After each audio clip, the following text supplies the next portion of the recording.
Welcome to The Cold Truth, Cryo Cure's podcast where we speak with industry leaders to dispel myth from truth and help the world better understand the ever-changing cannabis landscape. And now, here is your host, Cryo Cure co-founder and president, Greg Baughman. All right, everybody, thank you very much for tuning in to the Cold Truth podcast, where we dispel myths about the cannabis industry. Today, we have a very special guest who I would like to pass off and let him introduce himself.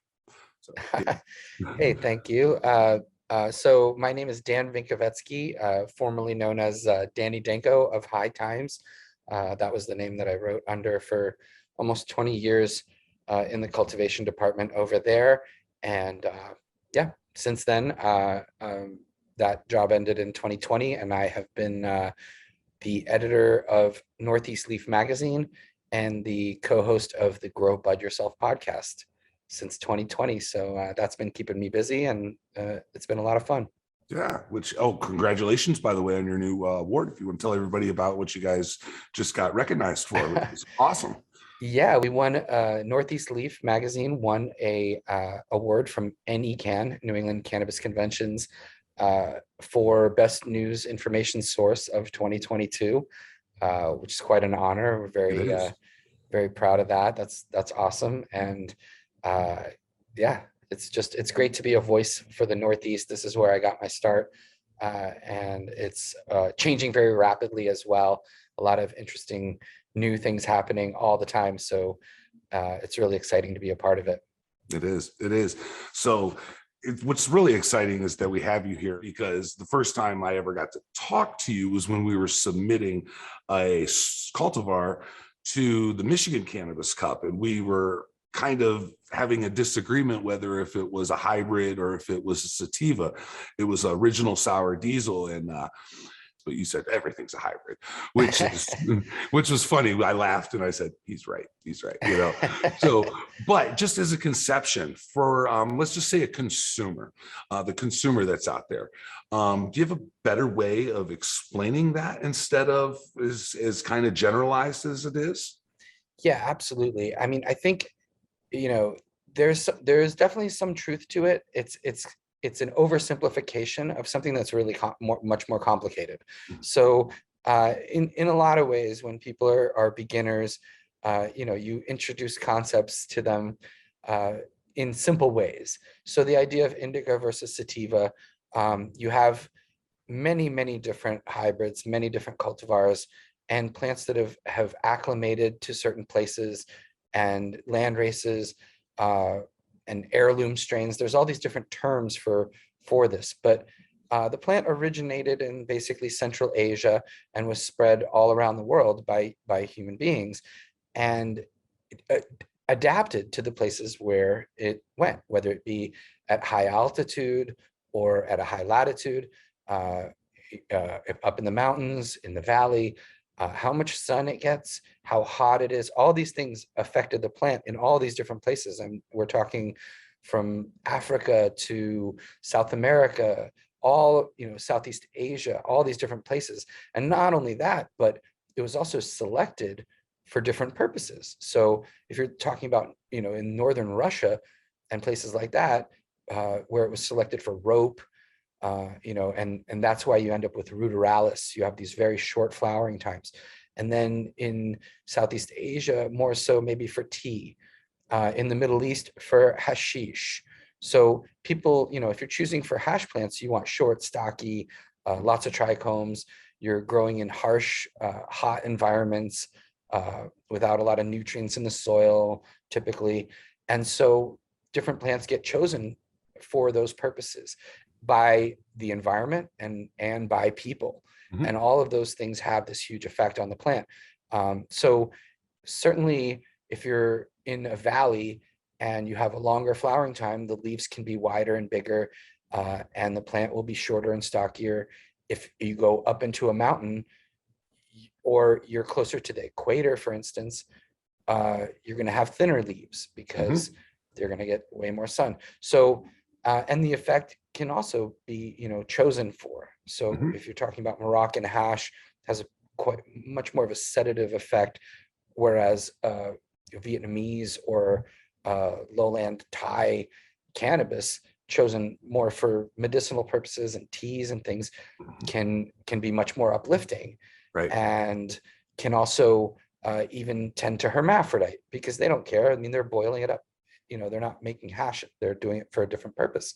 And so over time, the plant adapted to all these different places and with all these different effects. It is an oversimplification, and there are certainly plants that take a longer time to flower, that have more sedative effects. Even when you harvest can have an effect. If you harvest late, Yes. you get more CBN as opposed to THC, and the THC degrades and results in a more lethargic high.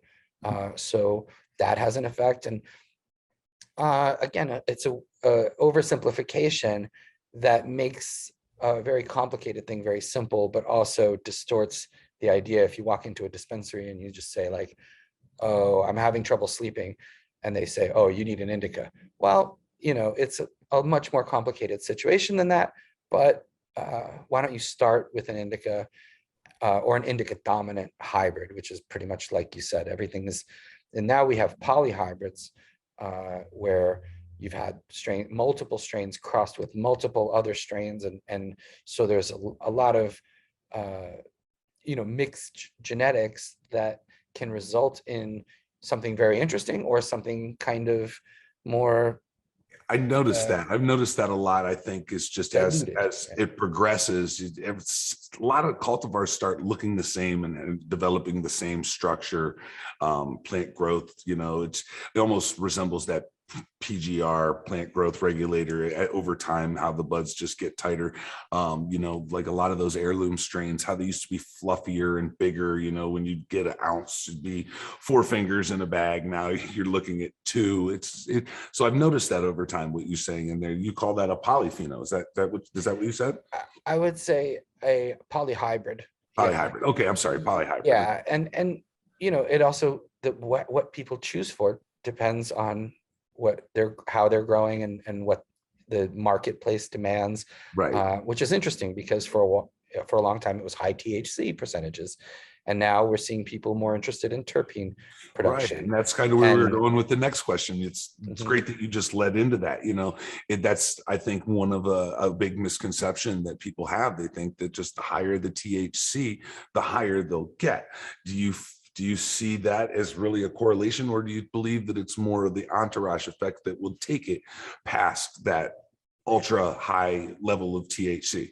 There's sort of a baseline amount of THC, I would say, somewhere around 10 to 15%, which is what you want. And if there's a little bit more, that can have a strong effect, but it's really how it interplays with the other cannabinoids, terpenoids, flavonoids, that is going to give you the effect nuance and interesting different qualities. And even having tried just pure THC on its own, it's quite boring without those other things with it. And so I use the phrase entourage effect.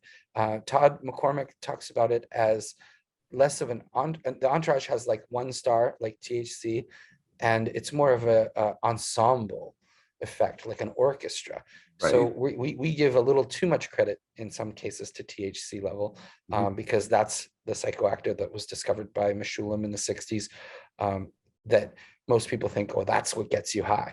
But you need THC, but you also need all these other cannabinoids in different amounts and different ratios to actually have those interesting different effects, uplifting, lethargic, insightful, cerebral, couch lock, all those, because cannabis has so many different variety of effects. Which it can make you hungry, or it can suppress your appetite.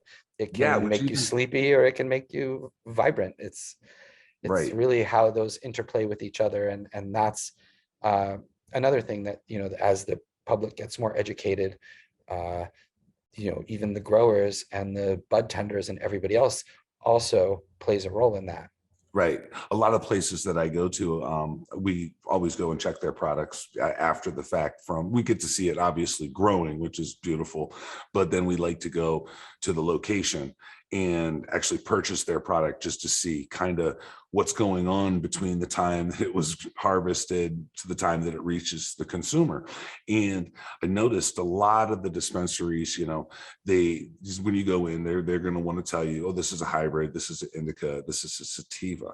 And very few of them actually list the terpene analysis on there, which for me, as someone who's a little bit more educated, I understand how the terpenes affect my personal, how they affect me. So me knowing that and that's just by reading a bunch of tests and smoking a lot of cannabis. That's really how I determined how it affects me. So I try to tell the bud tender, oh, please don't. I just would rather see the terpenes if you have them. And it surprises me how many people don't list the terpenes. And so when I do go into these cultivations, I just kind of say, hey, don't you think it'd be smart to tell, the customers how much terpenes and what terpenes are in your flower? And they look at me and they're like, well, yeah, that would help. And it's like, okay, cool. They're getting it. They're, slowly but surely, everybody's starting to understand that. And I think that is a great, one of the biggest misconceptions for newcomers. So they're looking for that information. I think the worst thing is when somebody goes in who's a newbie and they ask for something and the bud tender says, oh, well, this stuff makes me want to clean my house all day. Well, they go home, they smoke it. That doesn't, they go right in the couch, but it did, so it's completely different. So, and I think that would be off-putting for someone who's new to using cannabis, to where if they got something and it did completely the opposite thing, they wouldn't know who to trust then, because your first person that you go to is the bud tender. You trust what they're going to tell you. So that's really difficult. And I think that eventually we'll get there. So flushing cannabis when cultivating, when growing, there's a common practice amongst growers to give your plant nothing but pH water with nothing in it, the 0 ppm, as close to 0 ppm as you can get for the last week. Some people do 2 weeks. What's your take on that in just moving towards the correlation of how would you believe that associates with white ash even burn? Yeah, well, the reason for flushing is because most cannabis is overfed. And that's really ultimately what the cause of the reason people need to flush is because they're overfeeding their plants. And so if you have overfed your plants for 10, 12, 15 weeks, it's not going to make much of a difference if you flush for a week with plain water. And if you fed properly, meaning, to the amount that the plant can use without overdoing it, then there's really no reason to flush, because the plant has been fed the proper amount of food. And if you want to do a little bit of a flush towards the end, it's not going to hurt. But and people always ask me like, well, I grow organically, do I need to flush? If you overfeed organically, sure. It's easier to overfeed with chemical nutrients, but you can overfeed with organics as well. A sure sign of that is burnt leaf tips.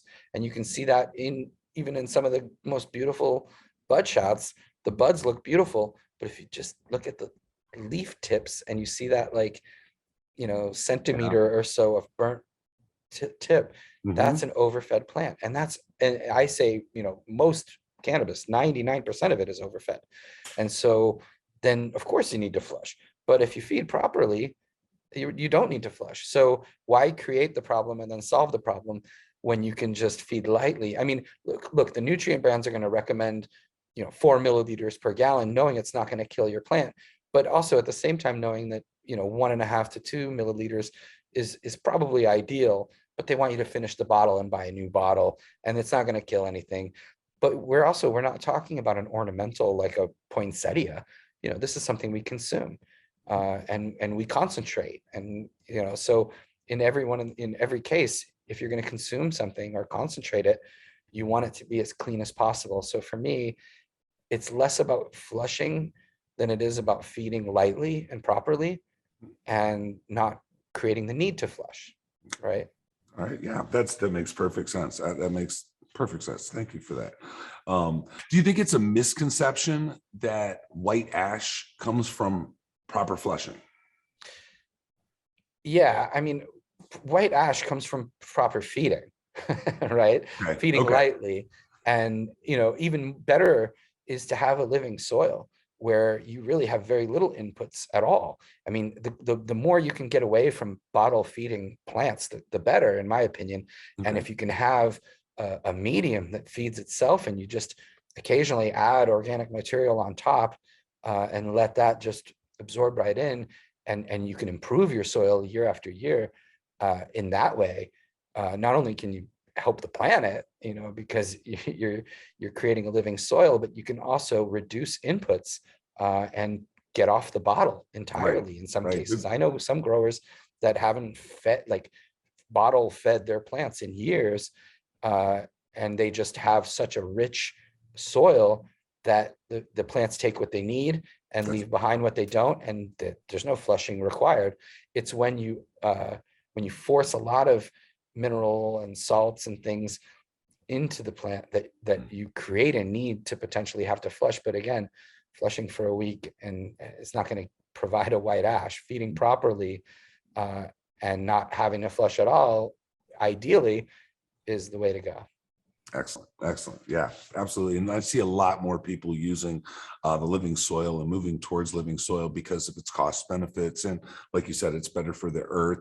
Some people even claim that it's better than it's the best flavor and it produces more flavorful cannabis, which I've had some. And for me, it was on the level. It was good. I didn't see any difference, I don't think. But then again, I don't know how advanced the person was at it. I never seen his grow space, but he gave it to me and said, "Oh, this is living soil." And I was impressed. It definitely did the trick. So I also, when we just got back from Jamaica, the guys down there use KNF. For anybody that doesn't know what that is, it's a Korean natural farming, which was really, really interesting. They were able to change the actual complexities of the cannabis and give it like certain flavors by using different fruits, and it was just really impressive. It blew my mind. So I'm going to do a little bit more research into that. That was really, really cool because it really picked up. I think Frenchie, he used to use the word terroir, which was the terrace, the land where the cannabis encaptures the land. Mhm. And it really pulled the terroir of the different fruits that they were using. It really, like, I've had Jack Herrera plenty of times, but some of the Jack Herrera that they were growing down there had this mango essence, which was really, really wild. And another one it was the same cultivar, but they were giving it like, I guess, some strawberry mash or something. And it actually gave it like a strawberry undertone to it. It was really interesting. So I think that's going to be something cool that's coming up in the future that most people go to, that hopefully, like you said, get them off the bottle. I like that. Exactly. I mean, oxygenated compost tea, KNF, all of these aerobic and anaerobic ways of growing, it's really the future, because one person's environment or soil is going to be different than another, but KNF uses local ingredients to really dial it in. All right. So now you've been a judge. You've been a judge in tons of cannabis competitions. So what does a judge look for in cannabis competitions? What makes you most excited? Is it you judge flower? Isn't that right? You just mostly judge flower, correct? Flower, sometimes concentrates. I mean, I've judged it all, but yeah, I like flower. For me, that's kind of the easiest thing to dial in. But I start with aroma and appearance. But then I also will break it up and then check aroma again. I'll use a loupe or a microscope or something to really get in and see, maturity level, the actual glandular trichomes, make sure they're not all broken off or all clear or all amber, for instance, just so I know that it was properly timed and picked when ripe. And then break it up, really get a smell of the essence after the flower is ground, because I think a lot of the subtleties and nuance comes out there as well, the terroir, as you mentioned. And then roll it up into a rolling paper, take a dry hit and see like what that tastes like just without lighting it. Then light it. I do check the burnability as well. I mean, I do like it to burn cleanly, not have to be relit. A nice wispy ash is good. And again, a sign of proper light feeding. And then kind of, does it taste good at the beginning? That's great. But does it lose flavor over time? I mean, halfway down the joint, is it just taste like smoke and coal and burning, essence, or are you still tasting it and you're still getting that flavor that you got on the first few hits? And then the exhale as well, and the effect, right? You sit back and you actually absorb, how does it make you feel? How long lasting is the effect? Does it come on super strong early and fade quickly, or does it kind of creep up on you and linger for a longer period of time? All of those are kind of the factors that are there, but it's really the overall experience, because it's got to have all of it. It's got to have the aroma, it's got to have the burnability, it's got to have the effect, and it's the overall experience of it. Is this something I'd be happy to pay dispensary prices for if I ever had to do that sort of thing? It's tough to find it now. It's tough to find it now. Absolutely. But, we're also connoisseurs and aficionados, and there's plenty of people out there who are just happy to just get a vape pen or a 5 milligram edible. And I don't begrudge them that either. I mean, it's nice that they have a place to go to do that. And certainly, no one should have to be prosecuted or go to jail or anything for that either. Right. But as connoisseurs, aficionados, and even people who are patients who are really looking for a particular strain or effect, it is important to do due diligence and find the product that's right for you. And I want to get, locally grown organic produce that's properly produced, start to finish. Yep, absolutely. Yeah, that's very interesting how you said that and you put that. It's definitely want it local, you want it fresh, and don't be so hard on yourself, guys. I mean, I think I saw a really interesting statistic that says the connoisseurs or the experts that we only make up 5% of the market. So there's 95% people out there that will take what the big boys grow, and right. The market for craft flower is shrinking as these other markets grow, edibles and tinctures and sublingual tablets and everything else that's out there, and that that has a place obviously in the community and the industry as well. I'll always appreciate good craft quality flower. Of course. So real quick, this is just maybe a little bit, just to get a little bit more into you. And I appreciate you. Thank you very much for your input that you had on those subjects. But this is just a little bit more personal, just to kind of let our listeners know your background, a little bit deeper into your background. And this is a question that I always ask everybody who grows. What was the first cultivar you ever grew? First cultivar I ever grew, first I ever grew was bag seed. Okay. Bag seed out of probably some Mexican or what we called Zona, green Arizona weed, just to see what would happen if I planted a seed and what pops up out of this. But the first real cultivar would be Sensi Star, I think around 94, 95-ish. It either won or placed in a cup. And I happened to be in Amsterdam at the time and brought home some seeds of that and kept that alive for a long, long time here in New York as a mother plant, and just kept growing clones, rooting clones off of that one mom for many years. So I kind of it was cool. Sensi Star. Yeah, that was the one. Paradise Seeds. It was, yes. And aren't they there? I think they're out of Toledo, aren't they? They're out of No, Toledo. I think they're in No, Amsterdam and they're in Holland. Amsterdam. Okay. Yeah, For some Paradise. reason, there must be another one that's some people that are in Toledo, but it's very interesting. Some of the best cannabis that we had when I was growing up. Now, in Ohio, they called it Ohio G, or they called it G13. This is because they didn't want to. I don't know if they wanted to say Sensi Star, but as I grew up and I found out later by traveling, it's like, oh, that was Sensi Star the whole time. It's like, oh, and it's so crazy. Like some of the most popular cultivars today all have that trace of Sensi Star in them still. Yeah, it was a weird time. It was like mid 90s, like White Widow, White Rhino. There was all these strains that were kind of the new breed, and took over for things like NL5 Haze and Williams Wonder, and the Northern Lights and Skunk and Original Haze. Those were like big in the 80s.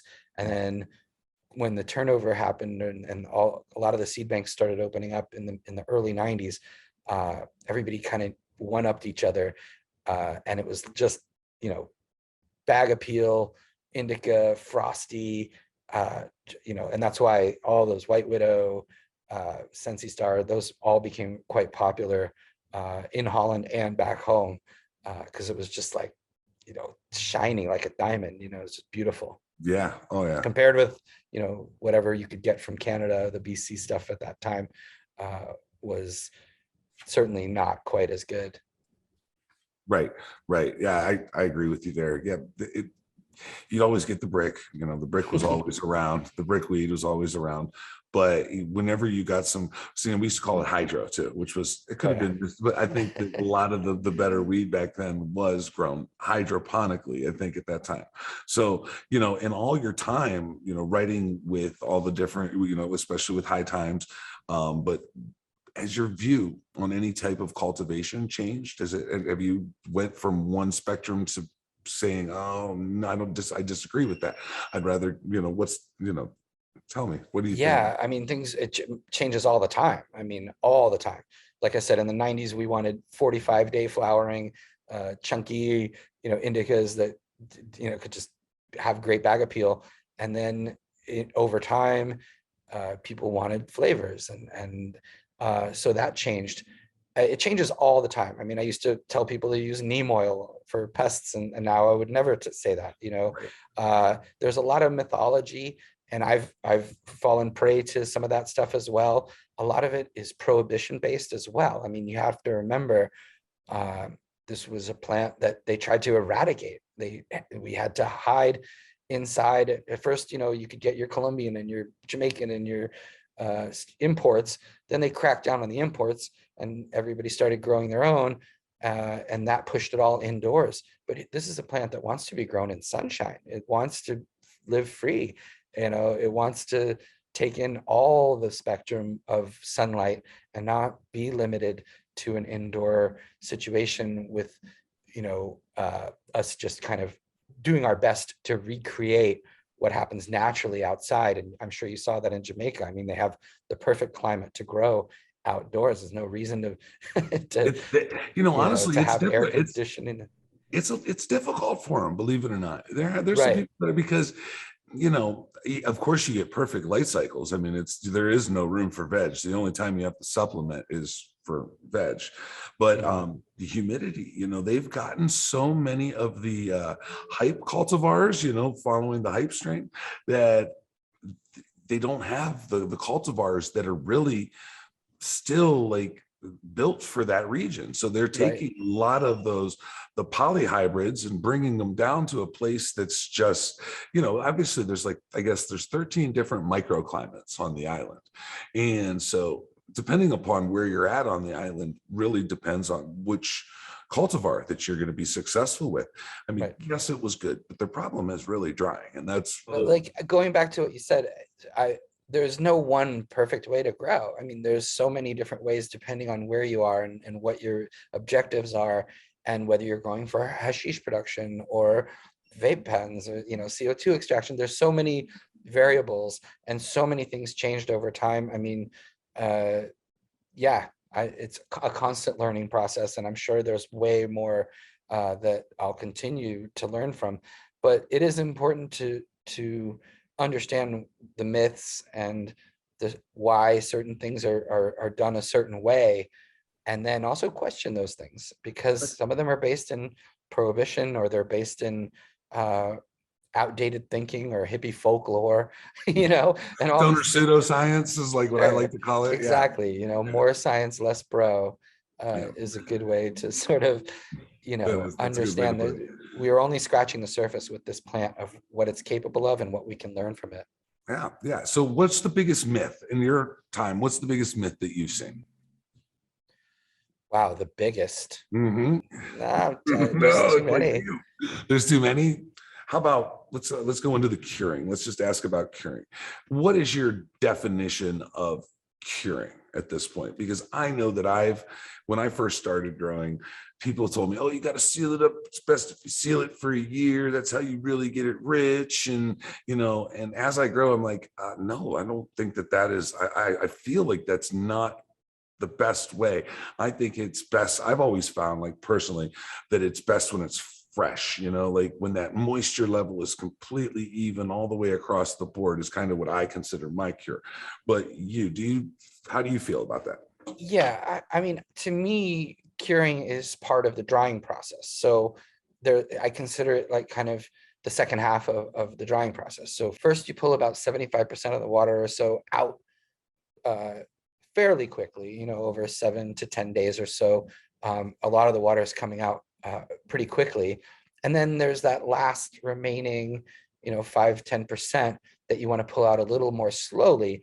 And really, it's just about like getting rid of like any kind of grassy, green, fresh sort of taste, chlorophyll kind of thing. But it's really just a slower drying process. So once you've hang dried your buds or branches, and then you put them into the jars to cure, you're really just slowly sweating that last bit of moisture out and getting it to the level you're talking about, where it's just a perfect moisture level, about 20 to 25% or so of the original water content.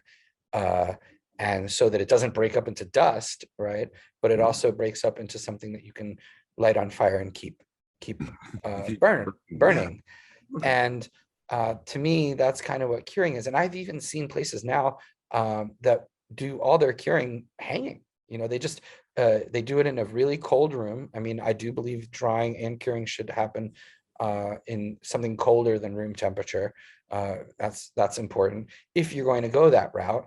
There's other routes you can go, including Cryo Cure, right? Which is a different way to go, and also very interesting and has amazing implications for cannabis as well. Didn't exist when I started growing. That wasn't an option. No. And I do think that, as our friend Ed Rosenthal also says, some of the reasons that people do curing also has to do with prohibition in a way, because you can't have that odor permeating at all times. And it harkens back to those days. Also can in some cases lead to mold or bud rot in the jar if you've put it in there too soon and there's too much moisture, or you get that ammonia smell that's very off-putting and is certainly not something I want to consume. So I do think that there's something to be said for a proper slow cure, because it does bring out some of the subtleties and nuances. But there's other things that can go wrong over time as well. So it's something you really need a lot of time for it, and commitment to opening up those jars and making sure that moisture level doesn't get too high inside there for too long. But there's a chemical process that occurs, and there is moisture being slowly removed. And I do think that it is helpful to the process. I certainly think it's better than just drawing on the branch and just bagging something up and putting it out into the marketplace. Right.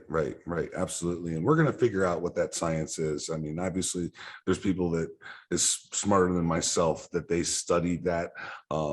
Actually, we'll have a gentleman on who is going to talk about what goes on when the flower is put into the jar and it's broke down, and There's a So concentration of gases in that jar that do play a role and have an effect on the cannabis. It can be a positive or a negative effect, depending. So it is important to dial that process in. It's right. very hard to do also with, hundreds or thousands of pounds of biomass as well. It's not Yeah, fully feasible. a lot of these places, they just don't build the adequate facilities they didn't really see that drying process taking up so much space that it takes, especially when you pull, I mean, there's facilities that pull down 2,000 pounds a week, there's facilities that pull down 4,000 pounds every week.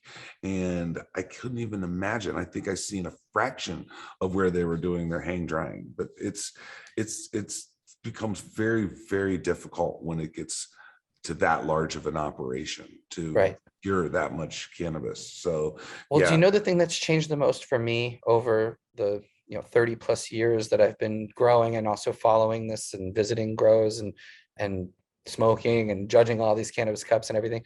The thing that's changed for me the most is when we got started, we were growing for bulk and weight and looks and things like that.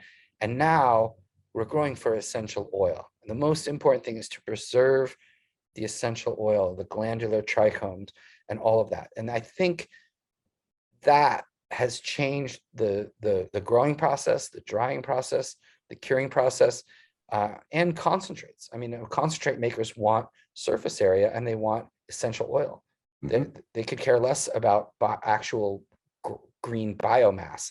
And so, if you're adding CO2, for instance, to huge levels and you're building a larger flower, but you're not really necessarily creating more essential oil, that's less desirable to me than maybe a smaller bud with a higher concentration of cannabinoids and flavonoids and terpenoids.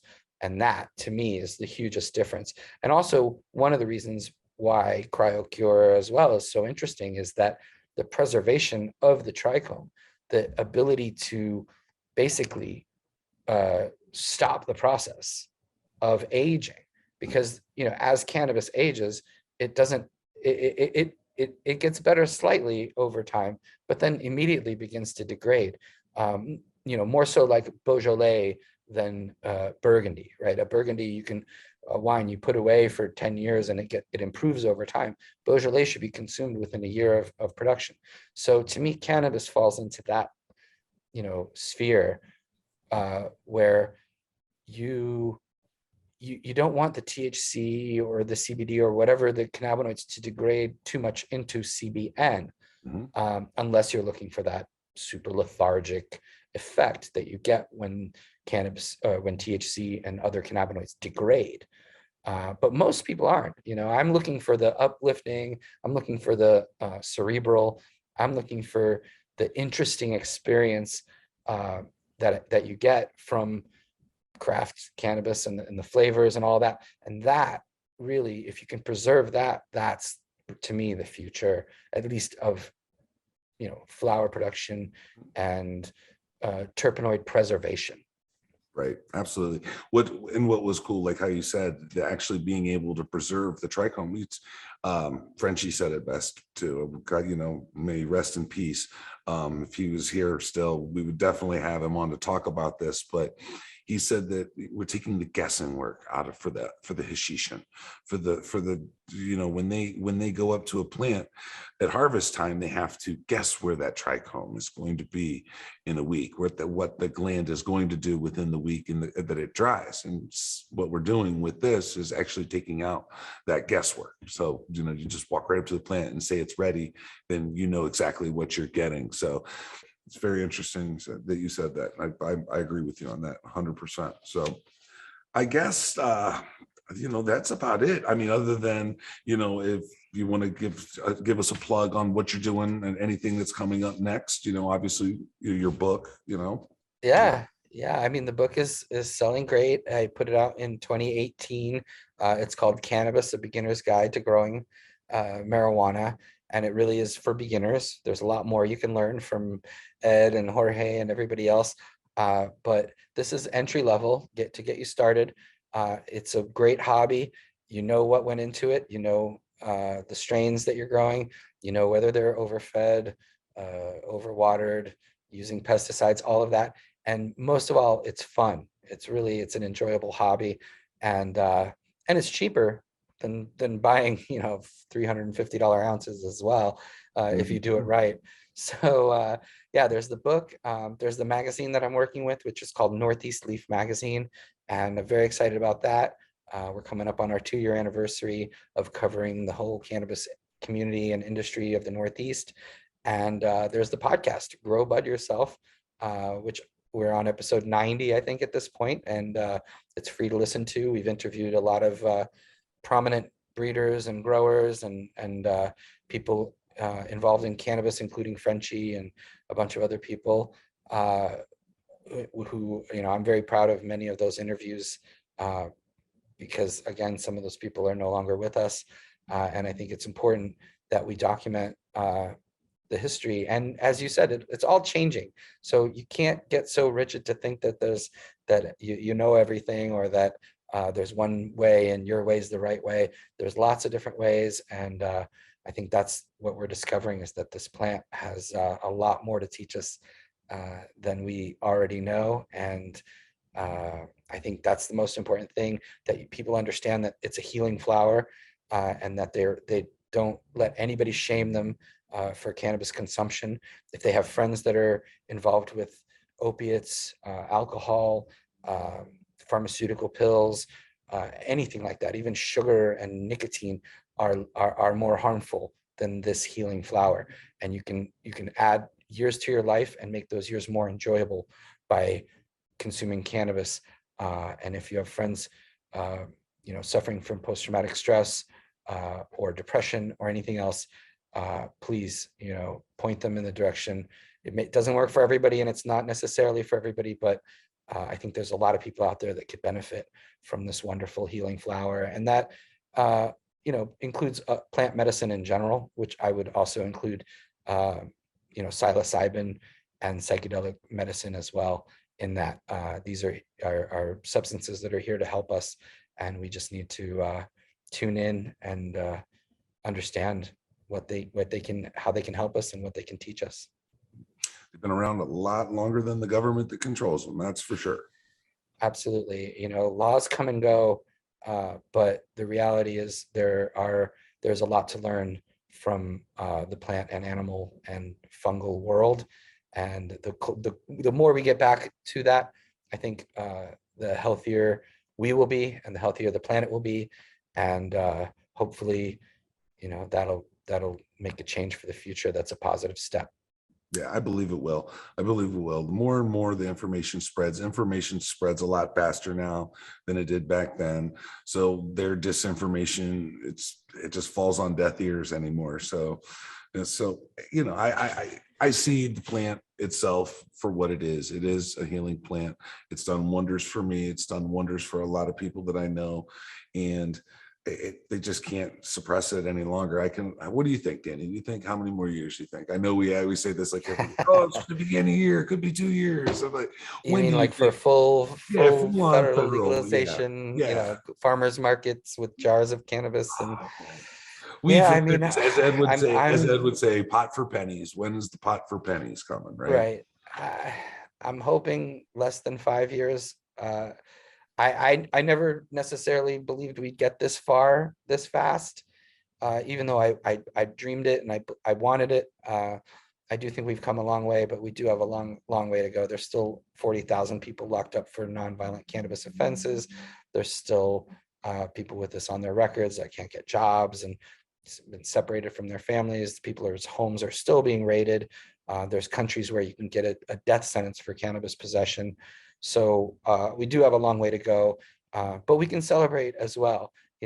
We've come a long way, and our parties are a lot more fun than the prohibitionist parties as well. Yeah, a lot less fighting. So we're on the right side of history, and the arc of the moral universe is long, but it bends towards justice, as Martin Luther King said, and we're on the right side of that arc, and we are ambassadors for this flower. So that's the last thing I would say to people is be an ambassador for the flower. You know what I mean? Treat people kindly, do right by the plant and it will do right by you. Great. That's great words. Thanks, Danny. I really appreciate your time. Thank you very Thanks much. for having me. You have been listening to The Cold Truth, where we explore and break the myths that surround the cannabis plant and ever-changing industry. A special thank you to our guests for their expertise. Have myths you're able to dispel? Join us as a guest, or let us know what topics you would like to learn more about by contacting us at info@cryocure.com. Thank you for listening, and see you on our next episode.